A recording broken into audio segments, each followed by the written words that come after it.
إن الحمد لله نحمده ونستعينه ونستغفره ونؤمن به ونتوكل عليه ونعوذ بالله من شرور أنفسنا ومن سيئات أعمالنا من يهده الله فلا مضل له ومن يضلل فلا هادي له ونشهد أن لا إله إلا الله وحده لا شريك له ونشهد أن سيدنا ونبينا وبشيرنا ونذيرنا وقدواتنا وحبيبنا وحبيب ربنا وطبيبنا وطبيب قلوبنا محمدا عبد الله ورسوله الذي أرسله بالحق بشيرا ونذيرا وداعيا إلى الله بإذنه وسراجا منيرا فقد قال الله تعالى في كلامه المجيد والفرقانه الحميد أعوذ بالله من الشيطان الرجيم بسم الله الرحمن الرحيم إن الله وملائكته يصلون على النبي يا أيها الذين آمنوا صلوا عليه وسلموا تسليما وقال الله تعالى يا أيها الذين آمنوا اتقوا الله حق تقاته ولا تموتن إلا وأنتم مسلمون يا أيها الناس اتقوا ربكم الذي خلقكم من نفس واحدة وخلق منها زوجها وبث منهما رجالا كثيرا ونساء واتقوا الله الذي تساءلون به والأرحام إن الله كان عليكم رقيبا আল্লাহ রাব্বুল আলামিনের দরবারে শুকরিয়া আদায় করি, কৃতজ্ঞতা প্রকাশ করি যে মহান আল্লাহ সুবহানাহু ওয়া তাআলা আমাদেরকে সুস্থ রেখেছেন, বেঁচে রেখেছেন, ভালো রেখেছেন। এক সপ্তাহ পরে আবারও জুমার নামাজ আদায়ের উদ্দেশ্যে পবিত্র মসজিদে উপস্থিত হওয়ার সুযোগ করে দিয়েছেন। এই জন্য আল্লাহ পাকের দরবারে শুকরিয়া জানাই। আমরা সকলে পড়ি আলহামদুলিল্লাহ। লাখো কোটি দুরূদ সালাম পেশ করছি বিশ্ব মানবতার মহান শিক্ষক, বিশ্ব নেতা সৈয়দুল মুরসালিন রাহমাতাল লিল আলামিন মুহাম্মদুর রাসূলুল্লাহ সাল্লাল্লাহু আলাইহি সাল্লামের উপরে। সম্মানিত উপস্থিতি, গত সপ্তাহে আলোচনা করেছিলাম কিভাবে তওবা করলে আল্লাহ তাআলা কবুল করেন। আজকে আমরা আলোচনার সেই শুরুর দিকে ফিরে যাব। আপনারা জানেন আমরা আলোচনা করছিলাম মুত্তাকিদের বৈশিষ্ট্য নিয়ে, ঠিক না? আমরা কিন্তু 13 নম্বর বৈশিষ্ট্য আলোচনা করেছি, সেটি ছিল তওবা। তওবার বিষয়টা বিস্তারিত আলোচনা করেছি এই কারণে যেহেতু এটি অত্যন্ত গুরুত্বপূর্ণ। তো আজকে 14 নম্বর মুত্তাকি বান্দার বৈশিষ্ট্য নিয়ে আলোচনা করব। এর আগে আমরা একটু রিপিট করতে চাই, আমরা যে 14টা পয়েন্ট আলোচনা করেছি এগুলো কি ভুলে গেছি না? আমাদের মধ্যে আছে, অনেকেরই নাই, ঠিক না? সূরা বাকারার 177 নম্বর আয়াত, এখানে 10টা বৈশিষ্ট্যের কথা উল্লেখ করা হয়েছে। এর মধ্যে ছিল 1 নম্বর হচ্ছে আল্লাহ তাআলার উপরে ঈমান, 2 নম্বর ছিল পরকালের প্রতি বিশ্বাস, 3 নম্বর হচ্ছে কিতাবের প্রতি, 4 নম্বর নবীদের প্রতি, 5 নম্বর হচ্ছে ফেরেশতাদের প্রতি, তাই না? এখানে 5টা বিশ্বাসগত দিক থেকে বিশ্বাস করা, স্বীকৃতি দেওয়া। আর 5টা ছিল কর্মসূচি, আমলগত দিক। সেটি হচ্ছে 1 নম্বর ছিল আল্লাহর রাস্তায় দান করা, ফকির মিসকিন অসহায় পাড়া প্রতিবেশী দূরের আত্মীয় নিকট আত্মীয়দেরকে দান করা। এটি ছিল কর্মসূচির প্রথম 1 নম্বর। তাহলে এদিকে হলো 6টি, তাই না? এরপরে নামাজ কায়েম করা, যাকাত দেওয়া, ওয়াদা পূর্ণ করা, বিপদে ধৈর্য ধারণ করা। কয়টা গেল? 10টা। সূরা আল ইমরানের 133 নম্বর আয়াতের মধ্যে 5টা আলোচনা করা হয়েছে। তার মধ্যে প্রথম নম্বর ছিল আল্লাযীনা ইউনফিকুনা ফিস সাররাই ওয়াদ দাররা, সুখে দুঃখে সচ্ছল অসচ্ছল অবস্থায় দান করা। দানের বিষয়টা যেহেতু এই 10টার মধ্যে ছিল এই জন্য এখানে কিন্তু আলোচনা করি নাই। আমরা দ্বিতীয় আলোচনা করি নাই, যেখানে 2বার এসেছে, তাহলে এটা এখানে বাদ গেল। এরপরে ছিল রাগকে দমন করা, ঠিক না? কয়টা হলো তাহলে? 11টা হলো, একটা বাদ দিয়ে দিলাম, 11টা। এরপরে মানুষকে ক্ষমা করে দেওয়া। তাহলে 12টা হয়ে গেল। 13 নম্বর ছিল তওবা করা। 14 নম্বর যে পয়েন্টটা আজকে আলোচনা করব তা হচ্ছে ওয়ালাম ইউসিরু আলা মা ফাআলু ওয়া হুম ইয়ালামুন। বুঝে শুনে মুত্তাকি বান্দা পাপ কাজ বারবার করবে না। আমরা আলোচনা করেছি তওবার মধ্যে যে তওবার দরজা খোলা আছে সবসময়ের জন্য, তাই না? কিন্তু এখানে মুত্তাকি একেবারে অরিজিনাল সলিড আল্লাহর বান্দা হতে গেলে পাপ কাজ বুঝে শুনে বারবার করবে না। এই বিষয়ে খুব বেশি সতর্ক থাকবে। ভুল ক্রমে যদি হয়ে যায় সেটি ব্যতিক্রম কথা, কিন্তু জেনে শুনে মুত্তাকি বান্দা এক পাপ বারবার করবে না। রাসূলুল্লাহ সাল্লাল্লাহু আলাইহি সাল্লাম বলেছেন, তোমরা মানুষকে ক্ষমা করো তাহলে তোমাদেরকে ক্ষমা করে দেওয়া হবে। তোমরা মানুষের প্রতি দয়াদ্র হও, দয়া দেখাও, করুণা দেখাও, ভালোবাসা দেখাও, আল্লাহ তোমাদেরকে ভালোবাসা দেখাবেন। আর তোমরা বানিয়ে কথা বলো না, তাহলে তোমাদের জন্য ধ্বংস, অর্থাৎ মিথ্যা কথা। ধ্বংস ওই ব্যক্তির জন্য যে বানিয়ে বানিয়ে কথা বলে, আরো ধ্বংস ওই ব্যক্তির জন্য যে পাপ কাজ পুনরাবৃত্তি করে, আবার করে। ওই ব্যক্তির জন্য কি ধ্বংস। আদাবুল মুফরাদের মধ্যে হাদিসটি এসেছে। তাহলে পাপ কাজ যদি বারবার হতে থাকে তাহলে কি করতে হবে? এর কয়েকটা পয়েন্ট আছে যে যাতে করে পাপ কাজ বারবার না হয়, যে বিষয়গুলো সতর্ক থাকতে হবে। তার মধ্যে প্রথম নম্বর হচ্ছে তওবা ভালো করে করা। ওই যে তওবার যে বৈশিষ্ট্যগুলো বলেছিলাম, কিভাবে তওবা করতে হবে বিস্তারিত আলোচনা করেছি, তাই না? একেবারে খালেস ভাবে তওবা করতে হবে। 2 নম্বর হচ্ছে পাপ কাজ কোন দিক দিয়ে ঢোকে দেহের মধ্যে আসে, সেই ফাঁক ফুকরটা বন্ধ করে দিতে হবে। আপনি আগে তালাশ করে দেখবেন যে পাপটা কোন দিক থেকে আসতেছে। রাতের অন্ধকারে যদি ঘর খুলে রাখেন তাহলে চোর ডাকাতি সে চুরি করে নিয়ে যাবে না? অনায়াসে নিয়ে যাবে, তাই না? সেই জন্য দেহের মধ্যে পাপের কোনো ফোকর যদি আপনি খুলে রাখেন, দরজা যদি খুলে রাখেন, তাহলে শয়তানের অস্ত্র আছে, ওই দিক দিয়ে পাপ ঢুকবে। সেই ফোকরটা বন্ধ করে দিতে হবে। 3 নম্বর হচ্ছে সৎ সঙ্গ দিতে হবে। অসৎ সঙ্গে যদি আপনি যান তাহলে ভালো মানুষও মন্দ হয়ে যেতে পারবে। একটা কথা আছে না, সৎ সঙ্গে স্বর্গবাস, অসৎ সঙ্গে সর্বনাশ। বিশেষ করে যুবক ভাই যারা আছেন তাদের ক্ষেত্রে এই রাস্তাটা খুবই বিপজ্জনক। ভালো কিন্তু মন্দ যখন এসে যায়, মন্দ বন্ধু যখন পেয়ে যায়, তখন আস্তে আস্তে মন্দর দিকে ধাবিত হয়।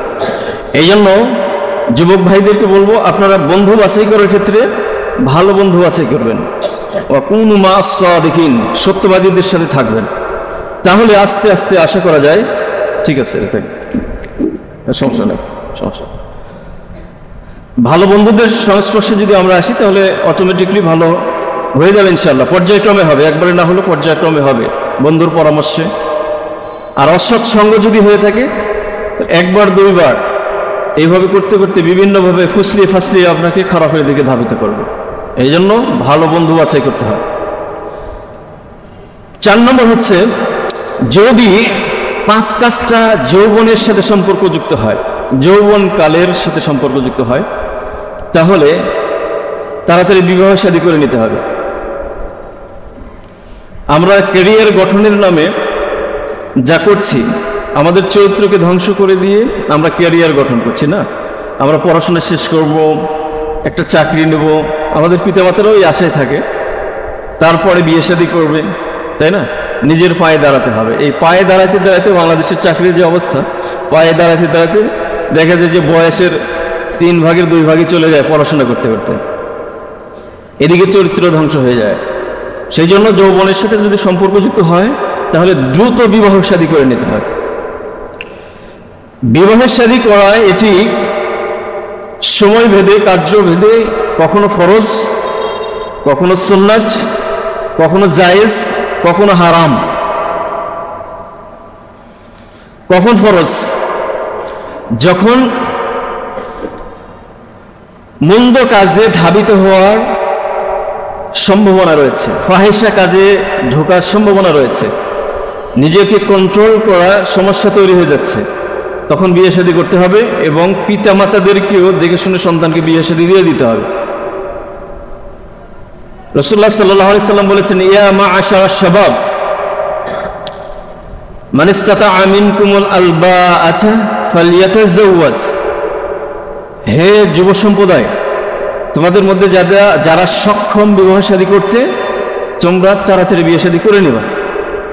কারণ হচ্ছে কি, ফাইন্নাহু আগাদ্দু লিল বাসার, কারণ এই বিয়ে শাদীটা চক্ষুকে পরনারী থেকে নিম্নগামী করে রাখে।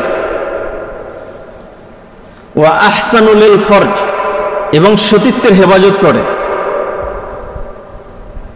ফাইন লাম ইস্তাতি ফাআলাইহি বিস-সাওম, আর যদি বিয়ে শাদী করতে সক্ষম না হয় তাহলে সে যেন রোজা রাখে, রোজা রেখে তার রিপুকে দমন করবে। রোজা রাখলে শরীর দুর্বল হয়ে যায় না? হয়। রোজা রেখে শরীরকে দুর্বল করে দিতে হবে, তাহলে ওই শাহওয়াতটা আর জাগবে না। দেখেন ইসলামী সিস্টেমটা কত সুন্দর, চমৎকার, তাই না? বিজ্ঞান ভিত্তিক।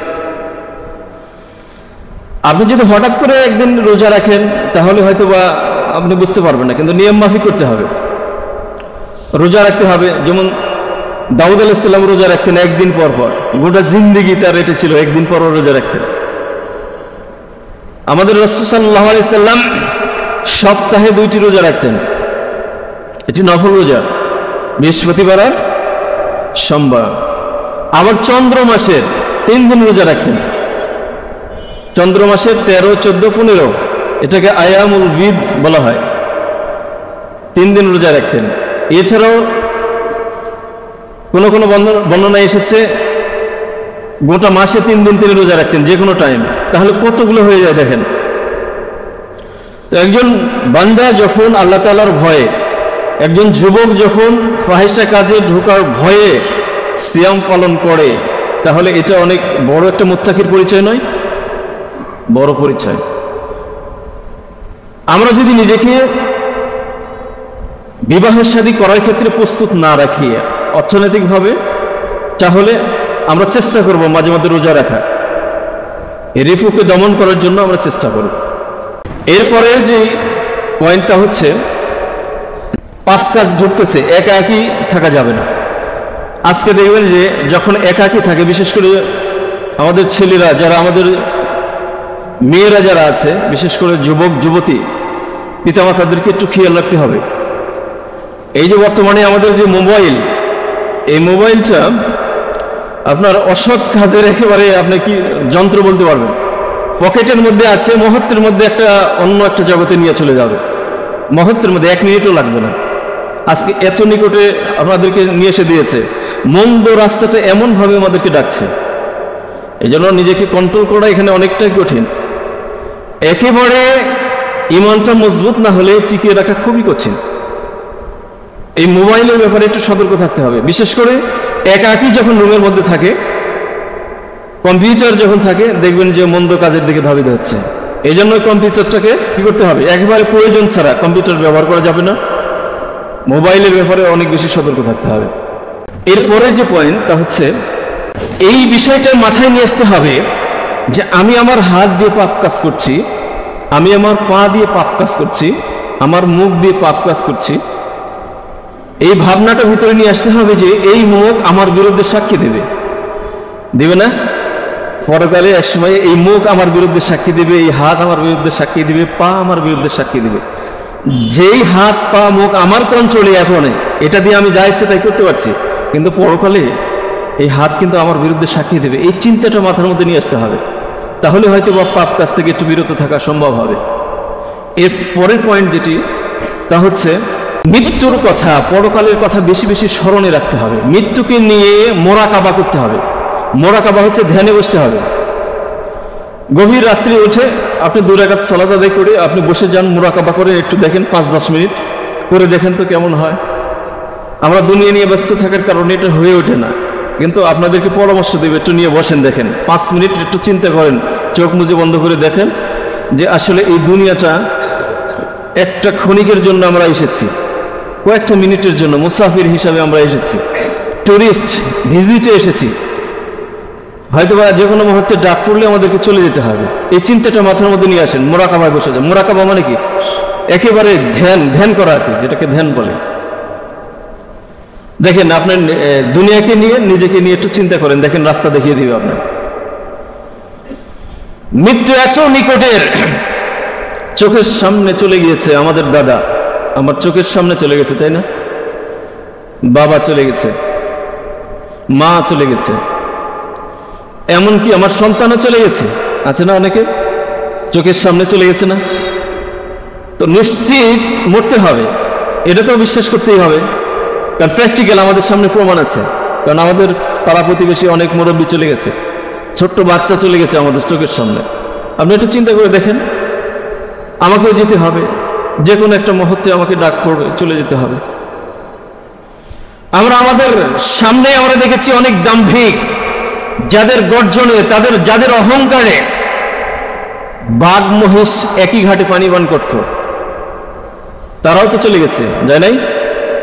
আছে ওই দাম্ভিক অহংকারীরা চলে গেছে,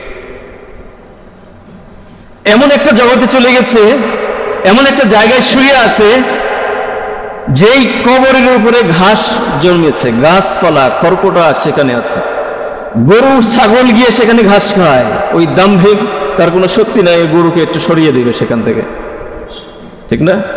ইতিহাস আমাদের সামনে রয়েছে। একটু মোরাকাবাতে বসে দেখেন, এই চিন্তাগুলো করে দেখেন, মাথা নত হয়ে আসবে, পাপ কাজ আর করতে পারবেন না, বাধা দিবে আপনার।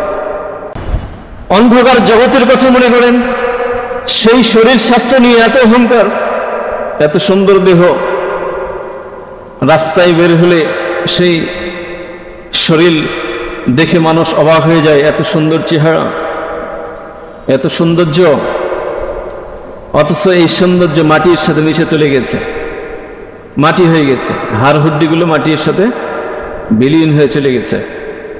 এই চিন্তাগুলো ভিতরে নিয়ে আসুন, দেখুন পাপ কাজটা আশা করা যায় বন্ধ হয়ে যাবে। তো বলতেছিলাম যে ওয়ালাম ইয়াসরু আলা মা ফাআলু ওয়া হুম লা ইয়ালামুন, যে পাপ কাজ বারবার করবে না, এটা মুত্তাকি বান্দার বৈশিষ্ট্য। এর পরের বৈশিষ্ট্য আমরা যাব, যেটি সূরা বাকারার প্রথম কয়েকটি আয়াতের মধ্যে উল্লেখ করা হয়েছে। এখানে আরো ৩-৪টা মুত্তাকি বান্দার বৈশিষ্ট্য বলা হয়েছে। যালিকাল কিতাব লা রাইবা ফি হুদাল লিল মুত্তাকিন, এটা এমন একখানা কিতাব যা মুত্তাকিদের জন্য হেদায়েত। এই কিতাব দ্বারা কোরআনকে বোঝানো হয়েছে মুত্তাকিদের জন্য হেদায়েত।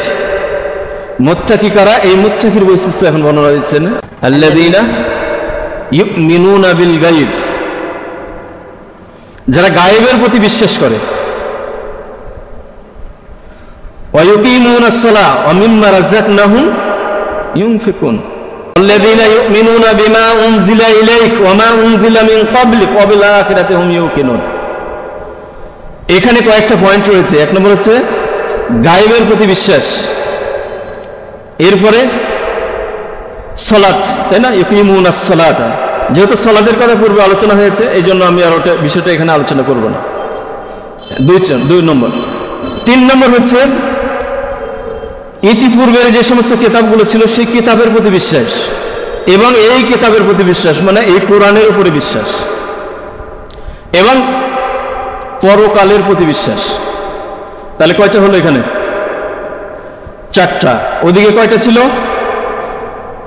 ভুলে যায় না, ওদিকে কয়টা ছিল? 13 নম্বর না, 14 নম্বর আলোচনা। 14 আর 4 কত হলো? 18টা বৈশিষ্ট্য। তাহলে গায়েবের প্রতি বিশ্বাস আসলে এটা কি? গায়েবটা কি? গায়েব হচ্ছে অদৃশ্যের জ্ঞান, যেটা মানুষের নেই। মানুষের পঞ্চ ইন্দ্রিয় দ্বারা যেটাকে অনুভব করা যায় না, চোখ যেটা দেখে না, অন্তর যেটাকে ধরতে পারে না, হাত যেটাকে স্পর্শ করতে পারে না, জিহ্বা যেটা স্বাদ নিতে পারে না, এটা হচ্ছে গায়েব। এই গায়েবের প্রতি বিশ্বাস, এটা ঈমানের সাথে সম্পর্কযুক্ত। কোন ব্যক্তির যদি গায়েবের প্রতি বিশ্বাস না থাকে, তার ঈমান থাকবে না। আর এই বিশ্বাসটা কিভাবে হবে? আল্লাহ এবং তার রাসূল সাল্লাল্লাহু আলাইহি সাল্লামের মাধ্যমে এটার উপরে বিশ্বাসের কথাগুলো আসবে। রাসূল বলছে, তখন এটাকে বিশ্বাস করে নিতে হবে আপনাকে। আপনি যদি মনে করেন যে স্বাদ আমি পাচ্ছি না, তাহলে আমি এটাতে বিশ্বাস করবো কেন? যেটাকে আমি দেখতে পাচ্ছি না, যেটাকে আমি ধরতে পাচ্ছি না, যেটা আমি অনুভব করতে পারছি না, সেটাকে আমি কেন বিশ্বাস করব? যদি এইরকম যুক্তি আপনার মধ্যে আসে তাহলে আপনি কিন্তু নাস্তিক হয়ে যাবেন এক পর্যায়ে। কিন্তু যদি সঠিক দলিল আপনি খুঁজেন তাহলে আপনার মাথা নত হয়ে আসবে। যেমন ধরুন আমরা যে ফেরেশতাদের প্রতি ঈমান আনি, ফেরেশতা কি আমরা চোখে দেখি?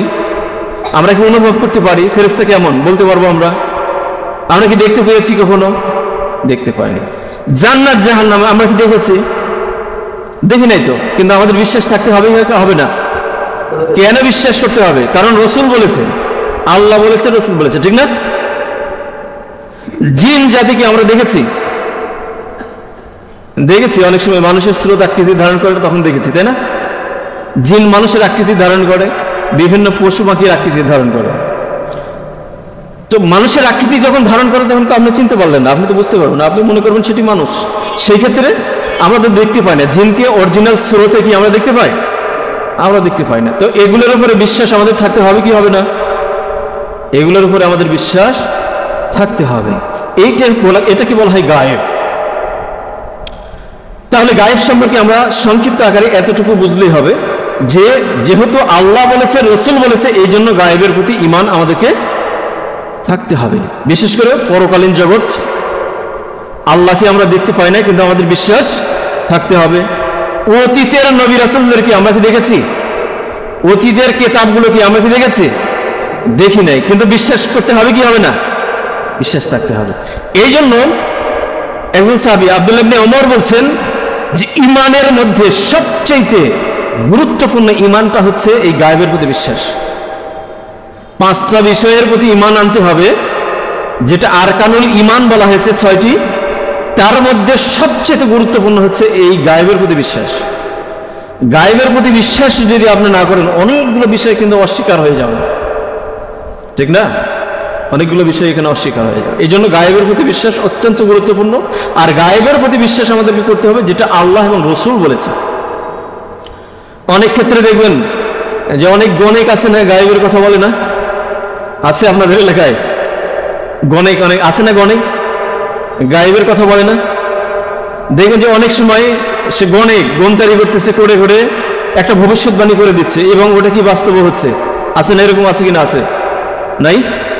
দেখবেন যে বলছে, অনেকগুলো বলছে, বলার পরে কোনো একটা না কোনো একটা গায়েবের সাথে এটা সত্য হচ্ছে। এর কারণ কি? তাহলে এখানে গায়েবের খবর, গায়েবের সংবাদ, গায়েবের যাবতীয় বিষয় আল্লাহ পাক ভালো জানেন। তো এখানে মানুষ কিভাবে বলতে পারে, গণিক কিভাবে বলতে পারে? বলতে পারে এই কারণে যে সে জিনের আশ্রয় নেয়। জিন, দুষ্ট জিন। এই যে এখানে একটা বিষয় গুরুত্বের সাথে বুঝেন, সেটি হচ্ছে যারা গণিক, যারা গন্তানি করে, কবিরাজি, কবিরাজ মানে এই শ্রেণীর গণিক যারা, বুঝছেন? ভালো শ্রেণীর মানুষ কখনো গণিক হতে পারে না, এরা দুষ্ট প্রকৃতির মানুষ।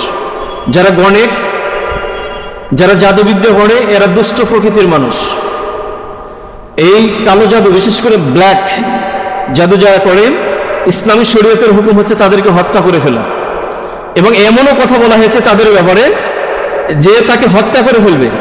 অরিজিনাল সে জাদু মন্ত্র করে, একে যদি কেউ হত্যা করে তাহলে তার গুনাহ হবে না।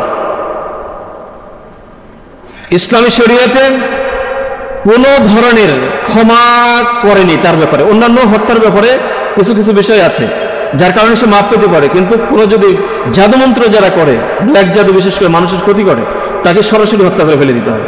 কারণ কি জানেন? এই জাদুর মাধ্যমে একজন মানুষকে ধুকে ধুকে মৃত্যুর দিকে ধাবিত করতে পারে। জাদু মন্ত্রের এতটাই জঘন্য, একজন সুস্থ মানুষকে কি করতে পারে? ধ্বংসের দিকে, তাকে হত্যা, আস্তে আস্তে ধুকে ধুকে সে মৃত্যুবরণ করে। মানে ব্ল্যাক জাদুটা এতটা জটিল, এতটা কঠিন। এই জন্য এই শ্রেণীর মানুষগুলো সবচেয়ে মন্দ মানুষ। তো এরা আবার ওই জিনদের আশ্রয় নেয়। দুষ্ট প্রকৃতির জিন যেগুলো আছে, ভালো জিন মানুষের সংস্পর্শে ওইভাবে আসে না। তো এই জিনের কাছ থেকে খেদমত নেওয়া ইসলামী শরীয়তে জায়েজ নাই। যদি কোনো জিন ইচ্ছাকৃতভাবে সাহায্য সহায়তা করে সেটা ব্যতিক্রম, কিন্তু তাদেরকে বশ করে তাদের কাছ থেকে ফায়দা নেওয়া এটি জায়েজ নাই, ইসলামী শরীয়তে হারাম।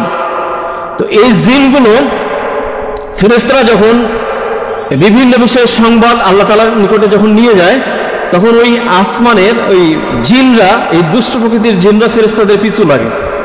একেবারে আসমানের নিকটে যখন চলে যায়, ফেরেশতারা যখন একটা পর্দা অতিক্রম করে আর একটা পর্দাতে যখন অতিক্রম করবে, দুষ্ট জিনরা দূরে থেকে কিছু ফেরেশতাদের আলাপ আলোচনা শুনে। দেখুন, শতকরা 90%-এর মধ্যে 100%-এর মধ্যে 1% হয়তো বা জিনরা এই সংবাদটা শুনতে পারে। উঠে নিয়ে এসে ওটা নিয়ে এসে এই দুনিয়ার এই দুষ্ট প্রকৃতির যারা জাদু করে এদের কাছে সংবাদটা দেয়। এরা ওটাকে ফুলিয়ে ফাঁপিয়ে বিভিন্ন মিথ্যা দিয়ে সাজিয়ে, দেখবেন যে 100টা কথা বলে তার মধ্যে যদি একটা সত্য হয় তাহলে ওইভাবে ওই জিনের মাধ্যমে হয়। বুঝতে পেরেছেন বিষয়টা? ওই যে আকাশে যে উল্কা নিক্ষিপ্ত হয়, আমরা দেখি না উল্কা নিক্ষিপ্ত হয়, এটা ওই যে জিনদেরকে, দুষ্ট প্রকৃতির জিনদেরকে নিক্ষেপ করা হয়। এটা তখন একটা আলো ছটা সেখান থেকে বিস্ফোরিত হয়ে যায়। তাহলে বলতেছিলাম কি, এই গায়েবের বিষয়, তো এই গায়েবের বিষয়টা আল্লাহ রাব্বুল আলামিনই ভালো জানেন, পৃথিবীর মানুষ এই বিষয়ে কোনো জ্ঞান নেই। আর এই আল্লাহ এবং রসুলের পক্ষ থেকে যে গায়েবের প্রতি ঈমান আনার কথা বলা হয়েছে, সেগুলোকে কোনো চিন্তা ভাবনা ছাড়াই সেটাকে আমাদেরকে মেনে নিতে হয়। এটি হচ্ছে গায়েবের প্রতি বিশ্বাস। এরপরের পয়েন্টে আমরা যাব, যেহেতু জাকাতের বিষয়টা নিয়ে আলোচনা করেছি, দান সদকার বিষয়টা আলোচনা করেছি, এই দুটোই বাদ দিয়ে দিলাম এখানে। আমরা যাব কেতাবের প্রতি ঈমান। কেতাবের প্রতি ঈমান, এটিও পূর্বে সামান্য আলোচনা করেছি পূর্বের কেতাবগুলোর ব্যাপারে, কিন্তু আমাদের সামনে যে কোরআন রয়েছে এই বিষয়ে একটু আলোচনা করা দরকার, কারণ এই কেতাবের একটু গুরুত্ব বোঝা আমাদেরকে দরকার, ঠিক না? আল্লাহ রাব্বুল আলামিন এই কিতাবটা, হাযাল কিতাব মানে এই কিতাব কুরআন মাজিদ, আল্লাহ রাব্বুল আলামিন নাজিল করেছেন একবারে লাউহে মাহফুজ। আল্লাহ রাব্বুল আলামিন নাজিল করেছেন, একবারে নাজিল করেছেন। সেই লাউহে মাহফুজ থেকে সময়ের প্রেক্ষাপটে 23 বছরে আল্লাহ রাব্বুল আলামিন ঘটনার প্রেক্ষাপটে নাজিল করেছেন। কত বছরে? 23 বছরে নাজিল করেছেন। তো এই কোরআনের একটা নোক্তা থেকে শুরু করে, হরফ থেকে শুরু করে যা আছে এগুলো সবগুলো আল্লাহ তাআলার কথা। এই বিষয়টা একটু সূক্ষ্মভাবে দেখেন, এটা কিন্তু সহজ কথা নয়। আল্লাহর কিতাব, আল্লাহর কথা। আমরা কোরআন যখন পড়ি তখন আল্লাহ তাআলার সাথে কথা বলি। আমরা কোরআন যখন পড়ি আমাদের কিন্তু ওই যে অ্যাক্টিভ নেই আমাদের, আমরা অ্যাক্টিভিটি দেখাতে পারি না, খুলুসিয়ত দেখাতে পারি না। আমরা যখন কোরআন পড়তেছি, পড়া লাগবে তাই পড়ি, মানে কোরআনের প্রতি অতটা আগ্রহ কিন্তু আমাদের জন্ম নেই না, তাই না? কিন্তু আমরা যদি গভীরভাবে দেখি, সুবহানাল্লাহ, আমি আল্লাহর সাথে কথা বলছি, এই মানসিকতার ভিতরে নিয়ে আসেন, দেখেন কোরআনের প্রতি একটা আকর্ষণ তৈরি হয়ে যায়। অর্থাৎ কোরআনের প্রত্যেকটা শব্দ পড়তেছি, তার মানে আল্লাহর কথা বলছি, আল্লাহর সাথে কথা বলছি। আর এই কোরআনের মধ্যে যত কথা রয়েছে, কোনো কথাই মানুষের হতে পারে না। মানুষের কোনো কথা, আল্লাহ রাব্বুল আলামিন এই ব্যাপারে গ্যারান্টি দিয়েছে, বলেছেন তানজিলুম মির রাব্বিল আলামিন, এটি আল্লাহ রাব্বুল আলামিনের পক্ষ থেকে নাজিলকৃত। ওয়ালাউ তাকাওয়ালা আলাইনা বা'দাল আকাওয়িল, রাসূল সাল্লাল্লাহু আলাইহি সাল্লাম যদি কোনো কথা যদি বানিয়ে কোরআনের মধ্যে যদি ঢুকিয়ে দিতেন, তাহলে আল্লাহ রাব্বুল আলামিন বলছেন আমি রাসূলকে পাড়িয়ে ধরতাম, পাড়িয়ে ধরে পা দিয়ে পাড়িয়ে ধরে, জবাই যখন করে তখন মানুষ পাড়িয়ে ধরে না পশুকে, পাড়িয়ে ধরে তার ডান হাতকে জড়িয়ে ধরে তার কণ্ঠনালীকে আমি আল্লাহ কেটে দিতাম, যদি একটা শব্দ এই কোরআনের মধ্যে তিনি ঢুকিয়ে দিতেন নিজে থেকে। আর রাসূল সাল্লাল্লাহু আলাইহি সাল্লাম সম্পর্কে সার্টিফিকেট দেওয়া হয়েছে, ওমা ইয়ানতিকু আনিল হাওয়া ইন হুয়া ইল্লা ওয়াহয়ুহা। এটা রাসূল সাল্লাল্লাহু আলাইহি সাল্লাম কোনো কথা নিজের থেকে বলেন না, তবে কথা কখন বলেন? যখন তার উপরে ওহী নাজিল করা হয়। তার মানে এই কোরআন হচ্ছে পুরোটাই আল্লাহ তাআলার পক্ষ থেকে ওহী। আল্লাহ রাব্বুল আলামিন বলেন قد جاءكم من الله نور وكتاب مبين, আল্লাহ তাআলার পক্ষ থেকে একটা নূর এসেছে এবং সুস্পষ্ট কিতাব এসেছে। তানজিলাম মিম্মান খালাকাল আরদা ওয়াস সামাওয়াতিল উলা, যেই মহান স্রষ্টা আকাশ এবং জমিন সৃষ্টি করেছেন সেই মহান স্রষ্টা এই কিতাব নাজিল করেছেন। এই কিতাবটা হচ্ছে হিদায়াতের কিতাব, হুদাল লিন-নাস ওয়া বায়িনাতিন মিনাল হুদা ওয়াল ফুরকান।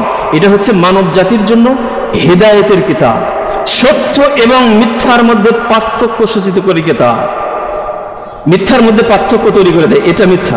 আল্লাহ রাব্বুল আলামিন বলেন আলিফ লাম রা কিতাবুন আনজালনাহু ইলাইকা লিতুখরিজান নাসা মিনাজ যুলুমাতি ইলান নূর। এই কোরআন আপনার উপরে নাজিল করা হয়েছে এই জন্য যে আপনি যাতে করে মানুষকে অন্ধকার জগৎ থেকে বের করে এনে আলোর রাস্তা দেখিয়ে দিবেন, এই জন্য এই কিতাব নাজিল করে দেওয়া হয়েছে। এই কিতাব যখন জিন জাতিরা শুনেছে তারাও অবাক হয়েছে।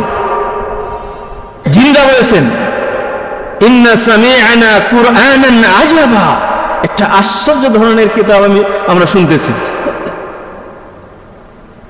ইয়াহদি ইলার রুশদ, যেই কিতাবটা সরল সঠিক রাস্তা দেখিয়ে দেয়, ফাআমান্না বিহি, জিনরা বলছে আমরা তার উপর ঈমান এনেছি। জিনদেরকে লম্বা একটা হায়াত দেওয়া হয়েছে। অনেক জিন এমনও যখন কোরআন নাজিল হচ্ছিল তখন ছিল যে অতীতের জাবর শুনেছে, তারা ইনজিল শুনেছে। তাহলে কত বছর তারা পেয়েছে জীবন? 1000 বছর, 500 বছর, 2000 বছর এক একটা জিনের বয়স। তারা বলছে যে আমরা অতীতে জাবর শুনেছি, ইনজিল শুনেছি, কিন্তু এই কোরআন যখন তারা শুনেছে, এই কোরআন সম্পর্কে বলছেন ইন্না সামি'না কুরআনান আজাবা, এক আশ্চর্য ধরনের কিতাব আমরা শুনতেছি। ইয়াহদি ইলা রুশদ, যেই কিতাবটা আমাদেরকে হেদায়েতের রাস্তা দেখায়। ফাআমান্না বিহি, আমরা ঈমান এনেছি। জিনরা বলছেন আমরা ঈমান এনেছি এই কিতাবের প্রতি। সুবহানাল্লাহ। রাসূলুল্লাহ সাল্লাল্লাহু আলাইহি সাল্লাম এই কোরআন দিয়ে একটা মৃত্যু জাতিকে জীবন দিয়েছিলেন। মৃত্যু একটা জাতিকে জীবন দিয়েছিলেন এই কোরআন দিয়ে। কিভাবে? এটা একটা পরশ পাথরের মতো। পরশ পাথর যখন লোহায় লাগে, লোহা কি হয়? স্বর্ণ হয়ে যায়, তাই না? এটা কি আসলে বাস্তব কিনা জানি না। তো কোরআনটা হচ্ছে পরশ পাথরের মতো। যে জাতি যখন চুরি করত, ডাকাতি করত, নারী ইজ্জত লুণ্ঠন করত, যখন এই কোরআনের সংস্পর্শে এসেছে, হেদায়েতের নূর যখন তাদের মধ্যে ঢুকেছে, ওই মানুষগুলোই পরিবর্তন হয়ে, যারা মানুষের জীবন নিয়ে খেলা করত তারা মানুষের জীবনকে পাহারা দেওয়া শুরু করলো। যারা নারীর সতীত্ব নিয়ে খেলা করত তারা নারীর সতীত্বের পাহারাদার হয়ে গেছে এই কোরআনের সংস্পর্শে এসে। সুবহানাল্লাহ, এমন একটা হেদায়েতের কিতাব। এই কিতাব যখন নাজিল হচ্ছিল, যে সময়ে, এমন একটা সময়ে এই কিতাবটা নাজিল করা হয়েছে যখন ছিল ওই আরব জাতির মধ্যে সাহিত্যের প্রভাব। এমন এমন কবি সাহিত্যের একটা ছিল, ভাষা পণ্ডিত সে সময়ে ছিল, যে তারা ভাষার উচ্চাঙ্গের মান, মানে প্রত্যেকটা ব্যক্তির, অধিকাংশ ব্যক্তিরা ওই জাহিলিয়াতের যুগে তারা কিন্তু ভাষাবিদ ছিল অনেক লোকেরা। ওই সময় আল্লাহ রাব্বুল আলামিন নাজিল করেছেন। এই জন্য প্রত্যেকটা মুজিজা, প্রত্যেকটা কিতাব যেই জাতির জন্য যা উপযুক্ত, সে তার জবাব দিয়ে কিন্তু নাজিল হয়েছে। এই কোরআন যখন নাজিল হয়েছে তখন মানুষ সাহিত্য চর্চা করতে বেশি, এই জন্য একটা সাহিত্য আল্লাহ রাব্বুল আলামিন নাজিল করে দিয়েছেন। এর মান মর্যাদা, এর ভাষাগত অনেক উচ্চাঙ্গের এর ভাষা। একটা ঘটনা এখানে রয়েছে, যা পরবর্তী জুমাতে আমি আলোচনা করবো ইনশাআল্লাহ এই বিষয়টা নিয়ে। এখান থেকে যেহেতু সময় শেষ হয়ে গেছে, ইনশাআল্লাহ আমরা এখান থেকে যেখানে ছাড়লাম এখান থেকে পরবর্তী জুমাতে আমরা আলোচনা করবো ইনশাআল্লাহ। আকুলু কাউলি হাদা, আস্তাগফিরুল্লাহ লি ওয়া লাকুম ওয়া লিসাইরিল মুসলিমিনা ওয়াল মুসলিমাত, ফাস্তাগফিরুহু ইন্নাহু হুয়াল গফুরুর রহিম।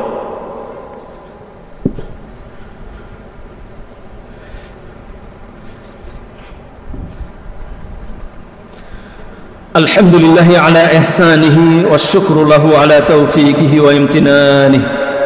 أشهد أن لا إله إلا الله وحده لا شريك له تعظيما لشأنه، وأشهد أن محمدا عبده ورسوله صلى الله تعالى على خير خلقه محمد وعلى آله وصحبه أجمعين. فيا عباد الله، اتقوا الله ولا تموتن إلا وأنتم مسلمون، واعتصموا بحبل الله جميعا ولا تفرقوا، واذكروا نعمة الله عليكم إذ كنتم أعداء فألف بين قلوبكم فأصبحتم بنعمته إخوانا، وتمسكوا بكتاب ربكم فإن أصدق الحديث كتاب الله، وخير الهدي هدي محمد صلى الله عليه وسلم، واحذروا البدع والمحدثات فإن شر الأمور محدثاتها، وكل محدثة بدعة، وكل بدعة ضلالة، وكل ضلالة في النار.